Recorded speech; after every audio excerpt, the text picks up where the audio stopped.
baratanii gara Afrikaatti fiduu danda'an afaan Oromoo malee yeroo sanitti hin dandiin jirtu. Because afaan Amaaraa hin jiru fi sanii jeeqaaf sanitti. Ilaa sanii jeeqa. Afaan Amaaraa kanarraa afaan Ortodoksiidhaa fakkeessanii dubbatan kun hoggaa 300 dura mataskaana keessatti miti mana mootummaa masaraa keessatti dubbataman turre. Namni afaan Amaaraa afaan hojiidhaa godhee Atsee Teediroos. San dura immoo afaan Gondar keessatti afaan hojiidhaa ture afaan Oromoodhaa ture. Dhugaan jirtu kanuma. Amantaan Ortodoksiidhaatis amantaa Oromoodhaati. Ni saamamne immoo. Ara deebifataa jira. Eenyuuf dhiifnee keessaa yaana. Ifa guddaan Oromoodhaa afaan ofiitiin tajaajila argachuu dadhabee, afaan ofiitiin faarfachuu dadhabee, afaan ofiitiin wangeela dhagahuu dadhabee, macaafa qulqulluu dhagahuu dadhabuudhaan amantaa kana keessatti alagoomee dhiibbamee yoo xiqqaatee toora nama miliyoona 7 irraa haga 8tu amantaa Ortodoksii irraa gara waaqeffannaa, gara Musliimaa, gara Protestaantiitti godaan. Har'a akka agartanitti Abbaa Sawaariyoos koofiyaan har'a isaan gubbaa qaban gubbaan gurraacha walakkaan diimaa jalli adiidha. Gadaan kun gadaan Oromoon afaan ofiitiin waaqeffatu. Akka Ortodoksiittis, akka Protestaantittis, akka Kaatolikattis, akka Musliimaa fi waaqeffatattu. Nuubatti jeetiin abdii guddaa sirraa qaba. Injifannoo kana akka laayyootti ilaalina. Amantaan tun kan beetee Atsee nurra qooysitee maqaa beetee Sinodoosiin siyaasa taatee meeshaa siyaasaa taatee waan amantummaa dhiisanii waan waaqaa dhiisanii Oromootti yeroo dheeraaf shira hojjechaa ba'an. Bara beetee ilmi namaa akka gabra gurguramus abbootiin amantaa Habashaadhaa gabroota qabaachaa turan. Gaafa sirna abbaa lafattis siisoo fudhachaa turan. Harka oomisha Oromoodhaa harka afurraa lama mootummaa fudhatee takka immoo Sinodoosiin fudhataa ture. Egaa cubbuu saba kanarratti hojjetamte guutuutti abbootiin amantaa kaleessaa duuba jiran. Warri eebbisee kakaasee Oromoo jenesaayidii irra labsiisaa ture keessaa Sinodoosiin tokkoffaadha. Mishigii akkaan cimtuudhaati. Tan arra abbootiin teenya falmattee manni lubummaa Oromiyaadhaa mataskaana waajjira siyaasaa paartii Habashaadhaa ture gara beettee mana waaqatti nu deebisuudhaaf imalli jalqabame itti fufee jira. Injifannoo isaaniitiif ni dinqifanna. Nutis obboleeyyan isaanii kan Musliimaa 100% akkuma majlisa to'annetti Sinodoosiinis kan Oromooti jenneeti amanna. Obboleen keenya kan Protestaantii illee obboleen keenya kan Ortodoksii cinaa dhaabbachuu qabna. Obboleen keenya kan Kaatolika illee akkasumatti obboleen keenya kan Ortodoksii cinaa dhaabbachuu qabna. Warri Kaatolika illee tokkummaan gaa akkana godhu. Wanta kabarachuu qaba Oromoon. Waa hundaa'u silver bullet itti barbaaduu qabna. Gaafa bilisoomnee majlisiin nu deebi'a. Gaafa bilisoomnee Sinodoosiin nu deebi'a dhiifnee gamna taanee tapha firikshina qottee duudaa fi arakiloon taphatan keessatti bu'aa buufachuu dandeenyu hunda buufachuun gamnuu mana fakkaatti. Kanaafuu abbootiin amantaa Ortodoksiidhaa ta'e Oromoodhaa har'a injifannoo isaanii kun injifannoo Oromoo miliyoona 70ti. Injifannoo Oromiyaa fi Oromoo idil addunyaa gubbaa jiran. Kanaafuu MLOodhaaf ililli naaraa fi cinaa dhaabbachuu qabannaa jajjabeessuu qabnaa lolli heddullee itti qophaa'aa jira. Paappaasni Abuna Maatiyoosiin charchiin teenya kiyyoonfamtee jirti jedhan waan gaa abbaa amantaa tokkorraa hin dhagamne amma dhaga'uun hin malli dubbataa jiran. Oromoon afaan ofiitiin faarfachuun akkamitti amantaa Ortodoksiidhaa kiyyoonfachuu ta'a. Akkas taa ture yeroo dheeraadhaaf kan kiyyoonfatan jechuudha. Eebargaa gaafa isan afaan keessaniin harka 100tti gaafa ofii paappaasa turtanii paatriyaarka turtanii Oromoo komeedhaan irra deemaa turtan Oromoo duula jenesaayidii irratti labsiisaa turtan Oromoon bara amantaa kana qabateetuma obsee keessa taa'e. Ara guyyaan dhufeef. Ara afaan kiyyaaniin waaqeffadhaan afaan kiyyaaniin faarfadhaan akkamitti kiyyoo taate immoo tuwwaan nama ajaa'ibsiiftu. Kanaafuu obboleen keenya warra amantaa Ortodoksiidhaa nu boonsitan jennaan. Gaaballiinaanuu gabaasaa isaniif galchinaa warri Musliimaa warri Kaatolikii Protestaantiif waaqeffannaan abbootii amantaa keenya kanarratti shira hojjetamuu taa'u cubbuu hojjetamuu taa'u duruu duulli labsamuu deemu. Abuna Maatiyoosiin waamicha guddaadha godhe. Abbootii amantaadhaa paappaasota addunyaa gubbaa jiranii fi kan biyya keessa jiran charchiin teessan manni waaqaa beeytee weeraramee jira kiyyoonfatee jira waan jadduun isanii dhaamuu barbaada koottaadhaadha. Sogaa afaan Oromootiin waaqeffachuun afaan Oromootiin faarfachuun afaan Oromootiin qaddasuun isaan biratti amantaa kana balleessu. Waan dabaati. Ilmaan ayyaa injifannoota akkanaa kana akka laayyootti ilaaluun qabnu jechuudha. Is a turning point. Hegeree uummata Oromoodhaatiif dhaloota afaan hin beekne waaqeffatu dhalootumarraa kana asirra raawwachuu deemti. Oromoon mataskaana dhaqee gidaara dhungatee waan isaan galin waan hin beekne keessa dhaabbatee alagoomee barri inni galu san raawwatee jira. Amma achi afaan inni beekuun akka inni isaa fi waaqni waliin beekaniin afaan isaatiin waaqa isaa waaqeffata. Kun mirga beektee human right jennee amanna. namni kun galuu dadhabee akkamittuu nama waaqaa ta'e ammoo gaafin keenya guddoon Oromoon afaan hin beekne waaqeffatuun sirriidha namni jiru akkamittuu paappaasa ta'e duraanuu gaafin keenya kana jechuudha. Nafxanyummaan sadarkaa kana mana amantaa san keessatti argamuun isii waan nama gaddisiisuu jechuudha. Silaa dhugatti amantaa kanaaf seensillii qulqullummaadhaan amantaa ortodoksii san qabaatanii beekee afaan kamiyyuu waaqeffatamuu tajaajilamuu qabdi. Sabni Oromoodhaa afaan Oromoodhaatiin, sabni Guraageedhaa afaan Guraageedhaatiin, sabni Geediyoodhaa afaan Geediyootiin namuu afaan beeku waaqa isaa waaqeffachuun akka mirgatti ilaalamuu hanqatee akka cubbutti ilaalamuun isii ifiifuu cubbuu guddoodhaa jenna akka shabboo biyyatti. Ilmaan ayyaa na hubattan jeetiin abdadha. Egaa waan takka baradhu. Roorroo amantaa ortodoksii Oromoo irra gaggeeffamtu yoo nan laallattu jettee yeroo siifis ni deemti beekan. Akka Oromootti shalanuu amantaa keenyaa deebiifachuu sirri. Haga fiixaa fi tokko Oromoo Musliima irraa mirgi irrachuu qabu. Oromoo Ortodoksii irraa mirgi irrachuu qabu. Oromoo Kaatolika irraa, Oromoo Protestaantii fi Oromoo Waaqeffata irraa mirgi keenya irrachuu qabu. Irrachuu qabu. Walii tumsuu baruu dhaan dirqama. Yoo Musliimni irraa Ortodoksii cinaa dhaabbate boru majlisa keessatti roorroo dhuftuuf obboleen keenya Ortodoksii cinaa dhaabbatan. Akkuma Abbaa Saamu'eelii fi Ustaaz Naasir Hamzaa sanitti jaalala akkasiisan Rabbiin waa kennu sanii jaa. Ilmaan ayyaa baga nagaa waliin jechaane oolumayni waraana bilisummaa Oromoodhaa guyyaa 33ffaadha fashaliin itti fuftee jirti. Galata waaqaati. Boru guyyaa 37ffaadha arra gabaasaa guyyaa istiidiyoo seennetti harka keenya waan hin seeniiniif gabaasaa boru walitti qindeessinee taaraatiif tabaruu sanii dhiyeessina. Ammoo oduun nu dhufaa jirtu naannoo Sololotti Oromoon kufaa kuffisaa jira. Warreen gaadura aarsaa tanillee fuulli rabbiitti haa tolu. Jalatu furdota rabbii kan nuuf biyyeeraa salphisu. Gaa mudhii teenya hidhannee duula ijibbaata duula xumuraa kan beektii woboon itti balleesse JPP nurra labse kana ifirraa faccisu fashasiisuu san akkuma itti fufetti jira. Gaammallee mirgaan nu gala yennaa waraana keenyaan. Ilmaan ayyaa gaa baga hundi keenyaa nagaa walitti dhufne meeshabboon yoo suuraa beektee loogoo silva buula jettu san lafa nu keesse xiqqishoo kanarraa waa barachuu qaba jennee yaada Oromoon. Haga ammatti walii sanii yoo deessee akka viidiyoo mee injifannoon tun injifannoo teenya warra jettan takka takka nahanna. MLO'n mana lubummaa Oromoodhaa amma Oromiyaati. Abaabollee Naharaa fi baga gammaddanillee nu jaan congratulationii Abaabollee Naharaa warri ammoo injifannoo manni lubummaa Oromiyaadhaa injifannoo Muslimaati, injifannoo Protestaantiiti, injifannoo Waaqeffataati, injifannoo Kaatolikaa jettan takka takka nahanna. Injifannoon tun dhugumatti injifannoo teenya. Namni akkana laaluu hin dandeenye dhugumatti siyaasan beekuu jechuudha. Hedduuf boodaatee rafuu jirta rabbi riibaa siyaa kaasu. Ilmaan ayyaa galatooma warri takka takka naakannitan. Kun injifannoo keenya. Maaliif hoo jennee Sinodoosiin waajjira siyaasaa beektee nafxanyummaa eega taatee turte jechuudha. Arra mataskaana kana keessa qawweelee waliin nu qabamte laaftu miti. Haga sabni kun qalamu eeggachuu hin qabu. Kanaafuu Abbaa Sawaariyoosii fi Phaaphaasonni arra nu muudaman kun wabii uummata Oromoo maraati jechuudha yoo dubbii isa digaltuu taate. Yoo isaan kun muutoofatan arra Wallagga keessatti isaantu muudame, Arsii keessatti isaantu muudame, Harargee dhiyaa keessa isaantu muudame, Dirreedhaa keessatti isaantu muudame. Oromoon Phaaphaasonni Oromoodhaa Oromiyaa hundaan suuta nu to'achaa jiran. Akkana jechuun gaamaali hirriiba gaarii rafuu dandeessu Oromoon arra. Yoo abbootiin Phaaphaasonni Oromoodhaa kun mataskaana kana nu to'ate mataskaana kana keessatti shirri Oromoo irratti hojjetamu ni jiraata jennee amanu. Wabiidha isaan kun. Akkuma waraana bilisummaa Oromoo gaaratti abdannu kanatti Phaaphaasota Oromoodhaatis mataskaanota Oromiyaa keessa jiranitti abdachuu qabna. Ilmaan ayyaa lafti beektee maqaa Sinodoosiidhaan Oromiyaa irraa saamamte otoo walitti bakka takka deebisanii beektee naannoo mootummaa naannoo Beenishaangul irra guddoodha. Irraa sanii deema. Lafti Oromiyaa irraa saamamte maqaa Sinodoosii kanaatiin Gaambeella irra Beenishaangul irra guddoodha. Lafa laaftu miti. The biggest real estate in Ethiopian harka Sinodoosiidhaan jirti. Mataskaanni gurguddaan lafa gurguddoo qabu Gondar hin jiru, Gojaam hin jiru, Shawaa hin jiru baleen Oromiyaa keessa jira. Qabeenyi guddaan isaanii galullee Oromiyaa keessaa. Namni amantaa Ortodoksiidhaan maajoritii illee Oromoodha. Eenyuuf dhiiftanii keessaa yaatanii gabaabduutti. Falmattanii beekadhu waan keessan abbaatti ta'u. Namni amantaa kana fide isan dhugaan jettu kan ni saamamne arra deebifanne. Waan nama ajaa'ibsiisu keessaa hoggaa 1,700 oli Phaaphaasni Itoophiyaadhaa Masriidhaan moggaafamee ergamaa tureef. Walii gala mokkame. Namni beetee amantaa Ortodoksii Itoophiyaa mataatti ture amata 1,700 ol Arabarraa dhufaa ture. Gaafa san beetee rakkoo miti jechuudha. Arra gaafa Oromoon kafalee Itoophiyaadhaa yoo fudhannee akkasittu arra afaan kiyyaan waaqeffadha jechuun ammoo akkamitti cubbuu ta'uu danda'a jechuudha.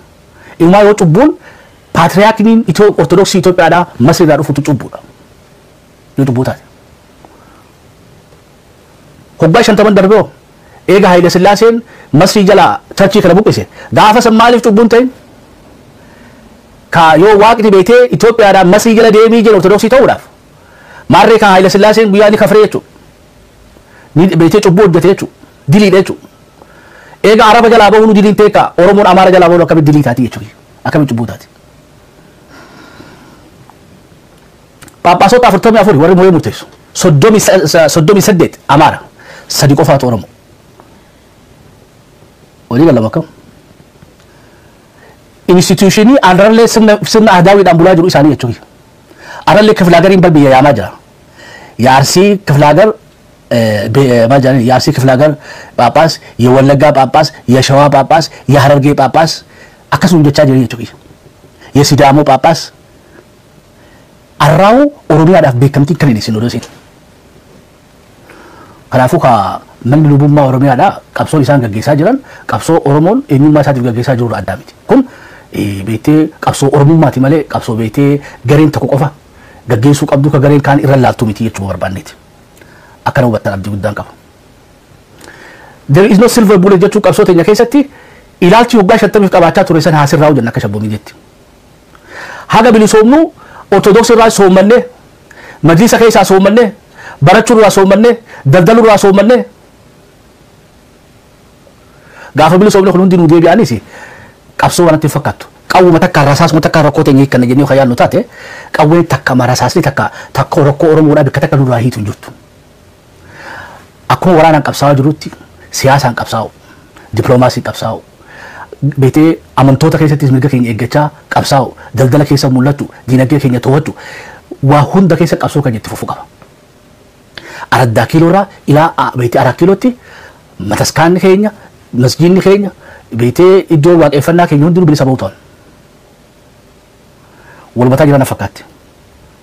Ilmaan ayyaa there is no silver bullet wani jennuufi ilaalchi beetee araa kiiloo qofa irratti gaafa kan harka waan darkannaa odoo hin taane beetee siyaasa frikshin araa kiiloo fi Sinodoosii gidduutti yoo beetee waa buqqifannee baafanne kaatuus gamnummaa jechuudha. Taaftee sitti dabalannaa jechuudha. Hoggaa qottee duudaa fi ammas beetee qottee duudaa fi Finfinneedhaatii fi Adaanech Abeebeedhaa wal argatan kana keessatti yookaan nutis afaan Oromoodhaa iskuula seensifachuu dandeenya. Geemii Abiyyiidhaati kun geemii Opiidiyoodhaati yaa geemii Opiidiyoo ta'e dhufa jedhee rakkina qabaa jechuudha. Dhiironni mataa jirtan mokkam sabni kun bu'aa buufataa deemu. Carraa akka hundattuu waan keenya godhachuu dandeenyu keenya godhannee waan bulfachuu qabnuu fi waan bulfachuu hin qabne adda baafannee beeku. Maayikiroo fi maakroo qabsoo Oromoo keessatti. Qabsoo Oromoo keessatti gundoo fi gundoo jechuu beektani. Guddoo fi gundoo adda baafachuu qabna. Amma manni lubummaa kun gundoo. Majlisni gundoo. Afaan Oromootiin beektee mana barnootaa Finfinnee keessa barachuun gundoo. Bilisummaan, walabummaan, birmadummaan ammoo guddoo. Itti dheedha kanaa bar bu'uurri. Yoo kana qabaatte beektee san qabachuu dandeenya. Yoo araddaa kiiloo bilisoomfatte araa kiiloo harka qabachuu dandeessa. Yoo diriidhaan nu deemuu dandeessa why not? Yoo beektee waan kaleessa saamamaa ture sani sirni kun geemii taphachuudhaafuu yoo hulaan hubate kaseenee fudhachuu. Obiyyuun geemii taphachaa jira bar walii diriidhaa juuf ajandaa jijjiiruu haa jijjiiru kadeero haa jijjiiru. Jijjiiruu san keessa kaayoo nuti qaccam godhannee kam diriidhaan. Dibbitti eessanii galtii mokkam yoo geemii inni taphatu san keessatti ammas Sinodoosii qaccam godhannee kam geemii dheengadda inni beektee faannoo hojii taphate keessatti sheeka faannoo san foqolchinee Sheek Haaji Ibrahim achi naqanne barkaatuun hundinuu akkamitti itti dalagannaa san itti dhufnaa jechuudha. Ammoo waan dandeenyu sirna kanarraa buufachaa deemuun gamnummaa jennee ilaalla. Gamnummaa. Kanaafuu manni lubummaa Oromiyaadhaa galatoomaa abbaa Sawaariyoosiin abbaa keenyaan illee congratulation jennaani irra deebiidhaan obboleeyyan keenya warra amantaa Ortodoksiidhaatiin baga gammanne baga gammattan ifa na fakkaate tun. Meegaa suuraalee tokko isin agarsiiseeti yoo sa'aan jiraattee shabboon laayina sadii balee keessaa namni amantii musliimaa irra gabbaatee obboleeyyan keetiniin jajjabeessuun barbaachisaa. Jarri lola irra labsuu deeman. Jarri lola irra labsuu deeman. Gaa lola isaan fashilsiisuu qabna. Akkuma kun abbaa keenya Haaji Ibrahim Sheek Haaji Ibrahim tufaadhaa dhiibnee galfannetti. Boga majlisni so video ada waktu yo video kayaknya tema rakyat kabar itu. Haji Ibrahim wali wayu cuy. Jo tadi ni Haji Umar Mufti Umar Sadir Haji Subhan waya. Bete Abbas Wariosi wayu cuy. Kuna tikate wambiran nugo dabe. Mata isa hana gubbatti qoodin agar tantuni gurraacha diimaa fi adii gadaa keenyarra Sinodoosii keessa seenee jira cuy.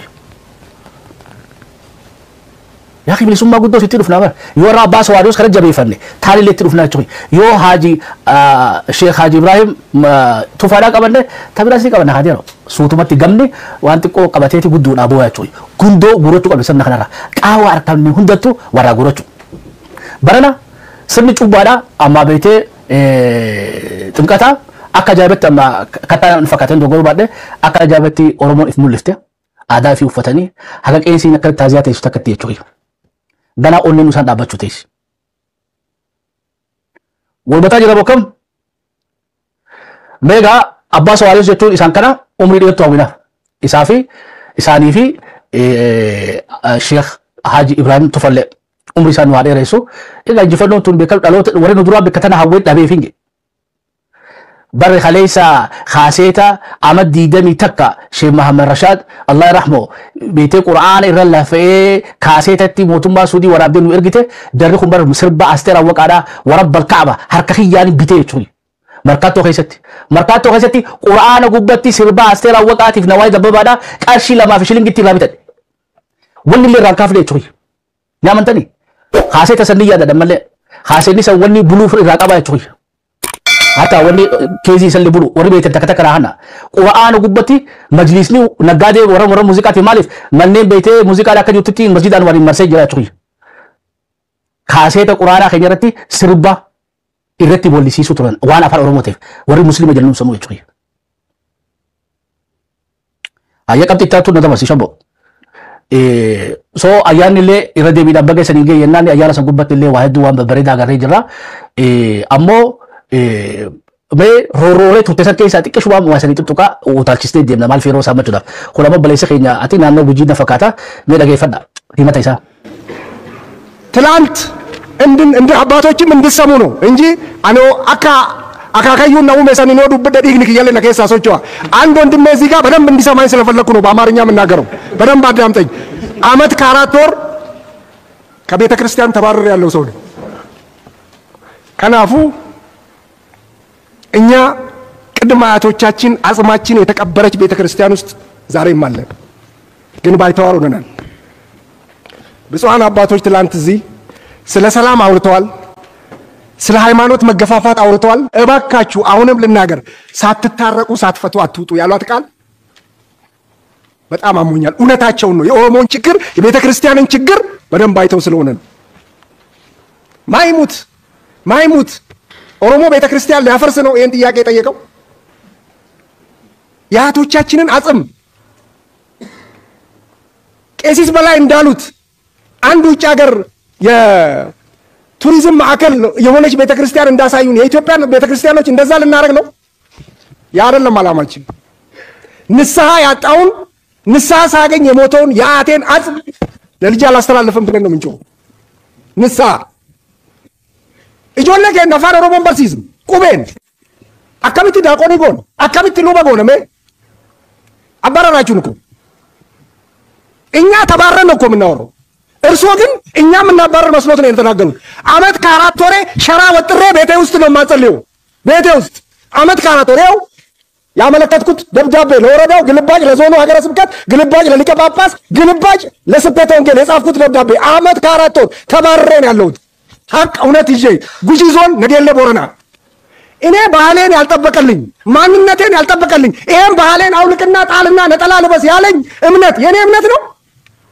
ኦሮሞን አዳሳ አንገቱ አዳን ከየ እንማከየ አዳን ይትብሉ አዳን ኦሮሞማ ከየ ሙልሱ ካባ ገዳን ኮን እንማከየ ነምን ነራ ሙልኩ አና ኦሮሞ ምት አና ሞ አመንታምት አከሲቲናላን የእምነቴን ያከበረ እኔነቴን ያከበረ ባህሌን ያከበረ ነው ወደኔ የሚመጣው እምነት ይሄ ነው እየተሰራ ያለው የቦረና የጉጂ ህዝብ እኮ ድሪያውን ለብሶ ጉንቲናውን ለብሶ ባህሉን ጠብቆ ካላመለከ እምነት የለውም ኦሮሞማን ከነበር ሉምኒ በላይ እሬቻ ዋንዴ ማኒፍ ማልጀተኒን ምን ነው ተባለው እሬቻ የጥንቁልና ቦታ ነው የማንነቴ መገለጫ ነው የጥንቁልና ቦታ አይደለም እሬቻ ከዚህና በቃ ኦሮሞኒ ረንፈተ ጂዳራት የቢሰ ጂዳራት ጋዲሰ አቀዱ ጋዱበት ጂዳራት ዋምባለ ጥንቁልና አላችሁ ኢቢያ ከናኑ ራባሳ የኦሮሞ ነጋታት የብይቱ ነጋከታቱ በርባን አቃቶ ሊታዞም ኡጋው ሊታዞም አንወን ሲንጋፈዱ ሉበ በላይ ኢሲ ዋሙፍ ኢሲን ኮታ ጀደ ፊዱፍ ወሊትነቱ ረኒ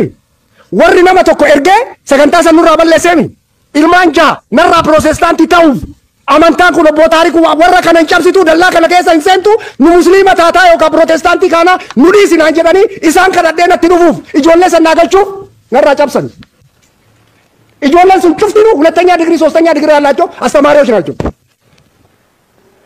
ጋቢ ከፉደን አንድ ቄስ ወረ ሉባስ ከሰ ጅርተን መቃ ዋቃቲን ሲንከረት ሉባ ተኮን ቀምኑ ሉባ ተኮ አከ ጎዲናቲ አከ መጋላ ነገለት ሉባ ተኮን ቀምኑ ጋቢ እና ፉደን ንሳ የት ነው የምንወስደው? ንሳ በቱርጁማን ይሰጣል እንዴ? ንሳ በቱርጁማን ነው። ቴክኒክና ሙያ ተማሪዎች አሉ። ንሳ አባት የላቸውም። በአስተርጓሚ ነው ቱርጁማን ኃጢአት ነው። ሉባ ተኮን ቀምኑ አደራ ዋቃ ሲንከረደ ሉባ ተኮ ነው ከና ሉባ ተኮ Gaarra deebisaa harkatanii jiran. Luba Phaaphaasiin amma aanaa godina Gujiitii fi Booranatti illee ramadamee jira. Wallaggattis, Jiddugalattis, Bahaa fi Dhiyaattis. Is good. Beetee amantaan aadaa ta'ee siin kabajin, eenyummaa kee siin kabajin akkamittuu amantaa kee ta'uu dandeessi. Kanaafuu falmiin arrabbaleen keenya Ortodoksiidhaa manni lubummaa Oromiyaadhaa gaggeessaa jiru falmii laaftuu miti. Beeka biraa kanneen sana afeeru keessaa barana wanni adda godhaa afaan Oromootii karaa duraatiif Abiyyiin yoo taphatu taate bal'uutis waliin taphachuu qabna amma jiran. Kun ajandaa Abiyyi ajandaan nu darbee yes geemii isaa wallaaleeti. So geemii san taphannee yoo nyaanne ilaa irraatu geemii taphachuu dhabuu keenyaan agamne jechuudha. Geemii taphatu soddesa guraageen taphatteeti tujaara taate biyya teenya keessatti. Odoo guraagee jennu warra walaayitaan Oromiyaa beektaa to'atte jechuudha. Tapha nuti wayyaanee hojii goonu isaan ammoo diinagdee jala goranii guddifatan. Waan qabsoon teenya roga hunda keessa gaggeeffamuu qabdi. Yoo Abiyyiin geemii taphatee waliin taphanna. Moocuu gundoo fi guddoo adda baafachuu qabsoo Oromoo keessatti. Hin tuffatin har'a majlisni akka laafatti hin dhufne jechuudha. Majlisni akka laafatti harka Oromoo seenne. Manni lubummaa Oromiyaatti akka laafatti miti. Ganaa mallee qabsoo jajjabduu sana fataa daawwalii tumsaa deemuun barbaachisaa na fakkaatti. Aye laayina sadii bannaa nama sadii faafuun kana siba qabdu shobbaanis maratti dhaaba ammoo wanni isa yaadachiisuu barbaadu warra qottee duudhaadha lola ajaa'iba banuu deeman. Beetee Abuna Maatiyoosiin waamicha godhee jira. Phaaphaasonni ganaa wal gahanii meebii abbootii keenya kan hundaa'u beetee mulqanii abaaranii beetee ari'uudhaaf yaalii godhuu ni malan. Akka laaftutti because isanii ni lafti Oromiyaadhaa tasaamamte beetee lafa Beenishaangulii fi Gaambeellaa irra guddoodhaa isaniin jedhe. Mataskaanni gurguddaan hundinuu Oromiyaa keessa jira. Kanaafuu gaa beetee manni lubummaa Oromiyaadhaa kana hundaa harka galfachuu qaba. Qabeenya keenyaa mataskaan ijaaramee Phaaphaasiin ammoo Gondarii fi Goojaan biraan dhufuun amantaa san beetee haqa jennee yaannu garaa bal'adhu Oromoo. Yoo bilchinaan dammaqee isaa sadarkaa kanan ga'een amata 150 gabroomteef waan dubbii siin galleef jechuudha. Kaleessa obbolee kee beetee Ortodoksiidhaa diina godhanii sirra duuchisaa turan.